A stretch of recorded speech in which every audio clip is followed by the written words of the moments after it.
এই পর্যায়ে আমরা শিখবো হচ্ছে how to cut A text. আমরা একটা টেক্সট বা মানে সেলের মধ্যে যে তথ্যগুলো থাকবে সেগুলো কীভাবে কাট করব।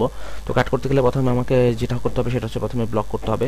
ব্লক করার পরে কন্ট্রোল এক্স বা এখান থেকে ক্লিপবোর্ডের মধ্যে যে হোম মেনুতে ক্লিপবোর্ডের মধ্যে এখানে সিজার দেওয়া আছে কাটার অপশন হিসেবে, এখানে যদি আমি ক্লিক করি আমার কাট করার অপশনটা তৈরি হয়ে যাবে। তো এখানে একটা ইন্ডিকেটর দেখাচ্ছে। তো এরপরে আমি যেখানে আমি পেস্ট করতে চাইবো সেখানে আগে একটা সেল ঠিক করব। আর এখানে একটা মজার বিষয় হচ্ছে যে এখানে কিন্তু আমার অনেকগুলো সেল সিলেক্ট করা আছে, কিন্তু যে কোনো জায়গাতে একটা সেল সিলেক্ট করলে সেটা হয়ে যাবে।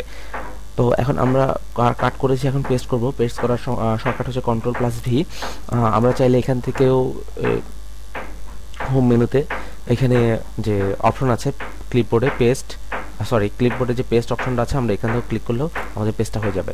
অথবা শর্টকাটে যদি আমরা একটু আন্ডু করে নিই, আবার শর্টকাটে যদি আমরা করতে চাই কন্ট্রোল+ভি চাপলেও আমার পেস্টটা হয়ে যাচ্ছে।